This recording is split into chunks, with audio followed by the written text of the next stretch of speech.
स्मृति तुम्हें मो मन एक माइल खुंड तुम्हें मोर स्वप्न तुम्हें थिला मो सपनर एक साहित्य जादूघर जहाँ मुझे खोजुली तुमर कथा कहून टाइल भितर आउ चट्टाण गालीचा मोर स्वप्न थिला 50 फुट उच्च जीवंत कोठरी भितर रही प्रत्येक अस्तित्व जहाँपाई आज अपासरा दुख और खुशी मुहूर्त तुमको मुझे देखुली तृतीय नयन जो तुम्हें खिलिखिली हसुल मेसीन टिक टिक आवाज रे। नमस्कार आपन प्रिय host and host Pranit Kumar Sai news Lakshmi 7 नमस्ते दर्शक मु आपन को स्वागत करछि। कुहा जाय कलाकार हो गोटे लेखक हो किछि कुहा जाय मो पाखे जे अछंदे से जने मां अछंदे मां विषय किछि कुहा जाय पारे अनेक से लिखिचंती अनेक सुनाम अर्जन करचंती सेमती गोटे जेतबेले बाहर दुनिया को जेतबेले लोकडे जाय बुली के आसे जेतबेले से घरे बसि पड़े खाता पेन धर सेथि आरंभ होय जाय अनेक शिक्षा से कविता हो गप हो जहाँ द्वारा आम यूथ माने देख स्टूडेंट माने देख अनेक शिक्षित अनेक कारण तांकर जो सब शैली जो सब भल पाइबा सब से कविता बा गप रे से माने अजाड़ देई थांते आउ कुहा जाय कि मां विषय किछि कुहा जाय पारे मार कर्तव्य तो नियारा नियारा ही होइताय सबल कारण ताकू देखि ही आमे गोटे भल मनुष्य होइता गोटे भल समाज सहित तुलना करी आगु माडी चलछन चलନ୍ତୁ मैडम को स्वागत करबा और मैडम को सहित साहित्य ऊपर और ताको विषय किछि जानिबा। मैडम नमस्कार न्यूज लक्ष्मी 7 नमस्ते दर्शक आपन को स्वागत आपन को परिचय प्लीज रखिबे। सोदमेन त्रिपाठी 37 हाउसिंग बोर्ड नागेश्वर टंकी लुइस रोड भुवनेश्वर टू आपन जो एते लेखा एते कविता जो लेखुचंती काहनु प्रेरणा पाइछन केबे था स्टार्टिंग करे एटा मोर बापांठार विशेष कर प्रेरणा पाई तापर शाशु घर को आसला मो स्वामीठार भी प्रेरणा पाई।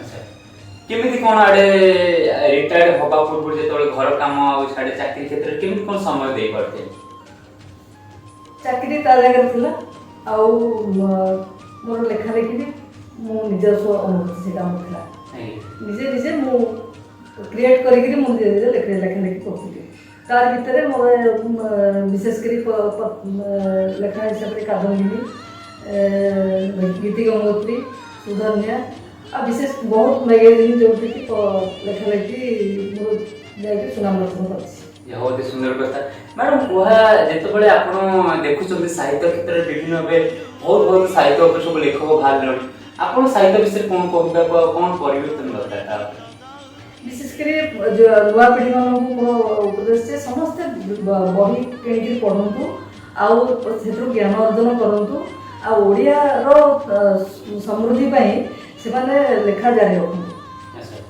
मैम आपनकर जेतबेले लेखुचंती माने केमिति कोन माने से भावना केमिति आसुची लेखा प्रति भावना ऑटोमेटिक निजे निजे मन आसी जाए अन्य काम रे किछि अन्य काम रो किछि पछ गुंजा के देइनी घर काम साथ परिवार काम साथ रे मो लेखा लेखि एबे भी संपूर्ण रहछि एमति लेखा आगु जारी रहबो एमति लेखा आगु जारी रहबो कारण मोठु भी किछि लेखा समस्त आशा करछन जे मो लेखि के दिए मैगजीन परिपूर्ण हो आउ संपादक मानकर विभिन्न मैगजीन रो संपादक माने भी मोठु आशा करछन जे मो लेखा सब मैगजीन को पठेले से माने भी खुशी हो।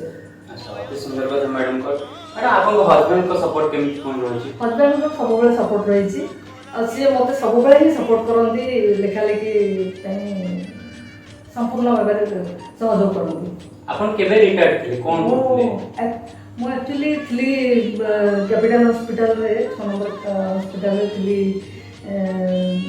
असिस्टेंट मेट्रो एबे होची जोटा भी डेप्यूटी नर्सिंग ऑफिसर सुपरटेंडेंट हेछि से मु 38 वर्ष बेबी मु हॉस्पिटल लाइन रे अछि स्टाफ नर्स रे थी तर प्रमोशन रे असिस्टेंट मेट्रो मिली तब रिटायर्ड करे भी सेते बेले 1907 मसिया मो कादम्बिनी लेखा पाखापाखि बाहर चलता एबे गीति गंगोत्री सुधन्या आ विभिन्न प्रकार मैगजीन जे हॉस्पिटल लाइन रे थी हॉस्पिटल रो विभिन्न प्रकार मैगजीन डॉक्टर मान मैगजीन सब तो मो लेखा नहीं बाकी समते मत मागुथिले लेखा भी मागुथिले ते लेखिकी अपन जीवन आपन नाम देखुचंती एबेकर समय जो सब कविता साहित्य प्रति आपन को जानि पर आ कोन परिवर्तन आसीबा दरकार ବର୍ତ୍ତମାନ ଯୁବପିଢ଼ି ଲେଖକମାନେ ବି ଭଲ ଲେଖାଲେଖି କରୁଛନ୍ତି। ଆଉ ଆଗାମୀ ପିଢ଼ିରେ ମୁଁ ଭାବୁଛି ଭଲ ଲେଖାଲେଖି କରିବେ। କିନ୍ତୁ ବିଶେଷ କରି ଯେତିକି ଆମର ପିଲାମାନେ ପାଠ ବିଶେଷ କରି ବହି ପ୍ରତି ଧ୍ୟାନ ଦେବେ ଆଉ ଭଲ ଲେଖକମାନଙ୍କର ବହି ପଢ଼ିବେ ଆଉ ସେ ତାକୁ ଜ୍ଞାନ ଅର୍ଜନ କରିକିରି ନିଜ ଲେଖାକୁ ବହୁତ ଡେଭଲପମେଣ୍ଟ କରିବେ। ଅତି ସୁନ୍ଦର କଥା ମ୍ୟାଡାମ କରିଥିଲା। କୁହାଯାଏ ଚେଷ୍ଟା କଲେ ଆମେ ଦେନ୍ ସବୁ କିଛି କରିପାରିବା। ସେଇ ସବୁ ଲେଖା ଆପଣ ଯୋଉ ଦେଖୁଛନ୍ତି ଯୋଉ ସବୁ ଆମ ଭାରତୀୟ ସଂସ୍କୃତି ପରମ୍ପରା ସବୁ ଲୁଚି ରହିଯାଉଛି ଏମିତି ଆମେ ତାକୁ ଆଗକୁ ଆଣିବା। ଆମ ଯୋଉ ସାହିତ୍ୟ ଯୋଉ ଭଲ ପାଇବା ସାହିତ୍ୟ ଯୋଉ ସବୁ ଶିକ୍ଷା ଆଉ ଗୋଟେ ମୋଷ୍ଟ ଇମ୍ପୋର୍ଟାଣ୍ଟ ସବୁ ଜିନିଷ ହିଁ ଓଡ଼ିଶାରୁ ହିଁ ଶିଖି ସବୁ ତିଆରି ହେଇଛି। ଏଇ ଓଡ଼ିଶାରୁ ସମସ୍ତେ ଯାଇକି ବାହାର ଦେଶରେ ସମସ୍ତେ ଲଗାଉଛନ୍ତି। କାରଣ ଆମର ଯୋଉ ଗୋଟେ ଏମିତି ଓଡ଼ିଶା ଗୋଟେ ଦେଶ ସବୁ କିଛି ଏଠି ଥାଏ। ଏଠି ଅନେକ ଅନେକ କବି ମାନେ ଅଛନ୍ତି ଅନେକ ଲେଖିକା ମାନେ ଅଛନ୍ତି ଯାହାକି ତାଙ୍କ ସେ ଯୋଉ ପେନ୍ ମୁଣ୍ଡରେ ଯେତେବେଳେ ସେ ଲେଖି ଦିଅନ୍ତି ଅନେକ କଥା ସେମାନେ ଲେଖି ଦେଇ ଯାଆନ୍ତି ଯାହାକୁ ଜୀବନ ସାରା ଆମେ ପଢିକି ଆମେ ଦେଖିକି ଶିଖିଥାଉ। ଗୁରୁଜନ ଆଉ ଛୋଟ ପିଲାମାନଙ୍କ ମୋର ଜନ୍ମିତ ସନ୍ତାନ ଭିତରେ ଏବଂ ଚାକିରିର ଷ୍ଟାଫ୍ ଆଉ ସେବା ଭିତରେ ମୁଁ କିଛି ପ୍ରଭେଦ ଅନୁଭବ କରିପାରୁନଥିଲି। ତେଣୁ ମୋର ପ୍ରତ୍ୟେକ ପଦକ୍ଷେପକୁ ମୁଁ ନିଜେ ନିଜେ ଉପଭୋଗ କରୁଥିଲି ଯେ ଚାକିରି ସରିବା ପର୍ଯ୍ୟନ୍ତ। ଆଗକୁ କ'ଣ ବହି ଗୋଟେ ପ୍ରିପାରେସନ୍ ଆଗକୁ ଗୋଟେ ବହି ପ୍ରିପାରେସନ୍ ହେଉଛି ଏଇଟା ବାହାରିବ ଗୋଟେ ବାହାରି ସାରିଲା ପରେ ମୁଁ ଜଣାଇବି ଆପଣଙ୍କୁ। ଆଚ୍ଛା ମ୍ୟାଡ଼ାମ୍ ଆପଣ ଫ୍ୟାମିଲି ସବୁ କିଏ କିଏ ଅଛନ୍ତି? ଫ୍ୟାମିଲିରେ ମୁଁ ବର୍ତ୍ତମାନ ଫ୍ୟାମିଲିରେ ମୋର ଶାଶୁ ଅଛନ୍ତି, ମୋ ଗୋଟିଏ ପୁଅ ଆଉ ବୋହୂ ଆଉ ମୁଁ ଆଉ ବାପା। ଆଉ ବି ଅଛନ୍ତି ମୋର ପରିବାର ଅଛନ୍ତି ଯାହା ଦିଅର ଦେଢ଼ଶୁର ସମସ୍ତେ ପୁରା ଭର୍ତ୍ତିପୂର୍ଣ୍ଣ ପରିବାର। ଆଉ ଯୋଉ ଆମେ ସମସ୍ତେ ଏବେ ଜଏଣ୍ଟ ଫ୍ୟାମିଲିରେ ଅଛୁ, ଏକାଠି ରହୁଛୁ, ଏକାଠି ଆମର ସବୁ ଏବେ ଏକା ପୁରା ସମ୍ପୂର୍ଣ୍ଣ ପରିବାର ଭିତରେ ଆମେ ଚଳୁଛୁ। ଆଉ ଯୋଉ ଆପଣଙ୍କର ଯୋଉ ସବୁ କବି ସାଙ୍ଗସାଥି ଅଛନ୍ତି ତାଙ୍କୁ ଚ୍ୟାନେଲ ମାଧ୍ୟମରେ ନ୍ୟୁଜ ମାଧ୍ୟମରେ କ'ଣ କହିବାକୁ ଚାହିଁବେ?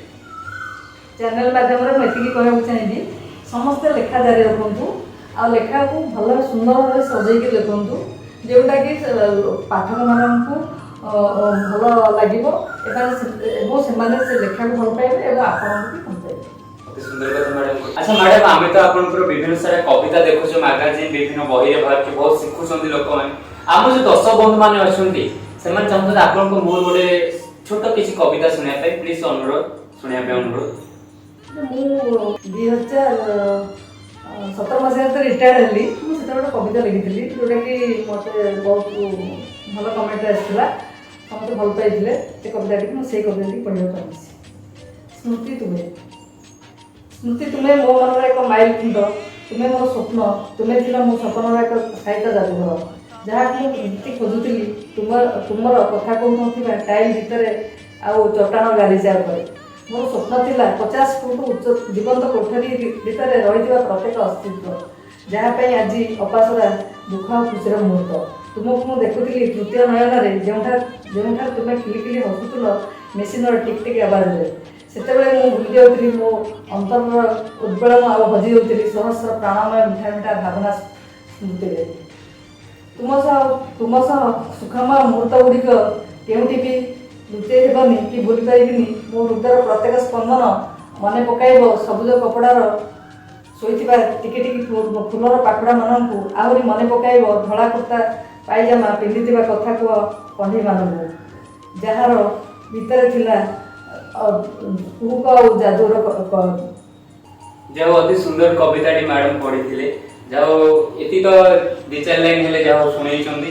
ମ୍ୟାଡାମ ଆଉ ଗୋଟେ କ୍ୱେଶ୍ଚିନ୍ ଆପଣଙ୍କୁ, ଆପଣ ଚାକିରି କ୍ଷେତ୍ରରେ ଯେତେବେଳେ ଯାଉଥିଲେ ସେତେବେଳେ କେମିତି ସମୟ ଥିଲା, ଏତେବେଳେ ସମୟ ଭିତରେ କ'ଣ ଫରକ ରହିଛି? ମୁଁ ପ୍ରଥମେ ଯେତେବେଳେ ଚାକିରି କରିବାକୁ ଯାଉଥିଲି ମୋ ଚାକିରିଟା ହିଁ ସର୍ବସ୍ୱ ଥିଲା। ମୁଁ ଘର ପରିବାର ଥିଲେ ବି ପରିବାରକୁ ଯେତିକି ଭଲ ପାଉଥିଲି ଚାକିରିକୁ ସେତିକି ଭଲ ପାଉଥିଲି। ତେଣୁ ଦୀର୍ଘ 38 ବର୍ଷ ଚାକିରି ଭିତରେ ମୁଁ ପ୍ରତ୍ୟେକ ମୁହୂର୍ତ୍ତକୁ ଉପଭୋଗ କରୁଥିଲି, ଚାକିରିକୁ ଉପଭୋଗ କରୁଥିଲି, ପରିବାରକୁ ବି ଉପଭୋଗ କରୁଥିଲି।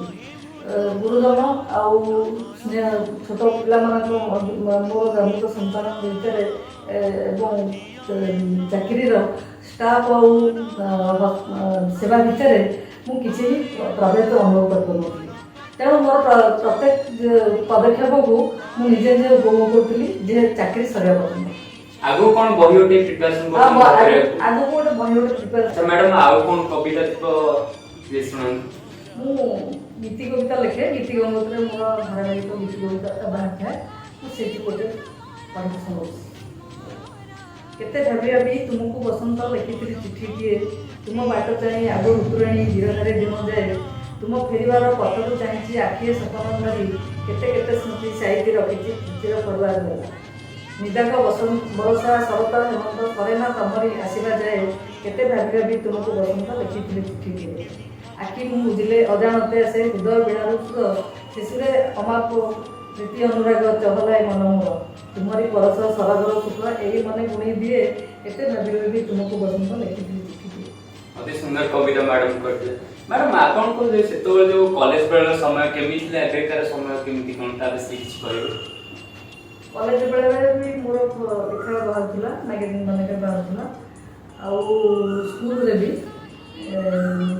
सेते बेले मु एते जानि नथिली जे लेखा लेखा लेखि एते गुरुत्वपूर्ण लेखा लेखि एते गुरुत्वपूर्ण तापर परे परे मोर लेखा लेखि रुचि आसिला ता लेखा रे संपूर्ण मजी जाइछि। जाओ सुंदर कथा मैडम करथिला हुआ जाइनी आमे दी देखिबा गोटे दिन से हम गोटे खाइसे होची विद्या विद्या तदा तुरे विद्या हम विद्या तर बड़ समय दिन आने से सब विद्या हम कोड सब मिले सब हम बही और मैगजीन मान पर मिली थाए कारण सेते सब अनेक जो लेख माने लिखि थांती ताकू जदि हम अनुसरण करबा बा देखिबा सेतिर अनेक शिक्षा भाए ताकू जदि हम जीवन में लगेबा तले हम अवश्य सफल शेष पहुंचबा ए दुनिया किसी असंभव नहीं चेष्टा कले हम सब किछ करि परिबा सेमती। अच्छा मैडम आ गोटे कथा थिला एबे तारा हम जो सब कॉपी करूछंदी ता विषय आपन कोन धारणा अछि एक्चुअली जे निजर मनरो जे भाषाटी आसीबो ताको आमे लिखिकी मैगजीन की कविता हिसाब से जणाया दरकार किंतु आजिकली पीढ़ी कॉपी करके लोक मैंने लिखि पड़ुछन किंतु सेटा उचित नुह तेणु निज मन को जहाँ आसो ताहे आम कविता मध्यम जणेबा एपरिकी संस्कार धर्मी हो वर्तमान परिस्थिति परिवेश परिस्थिति देखिक हो कि युगोपयोगी हो जमती आम लिखिकी जो गुड़ाक जनइबा से प्रत्येक पीढ़ी को आमको आम भल दर्शेब तेणु लोक मैंने तेणु कॉपी न करिक निज लेखा भाषा को निजे लेखा लिखे जाओ मैडम कर तो एती समय देथिबार अशेष धन्यवाद मु कहि रखि मोर जो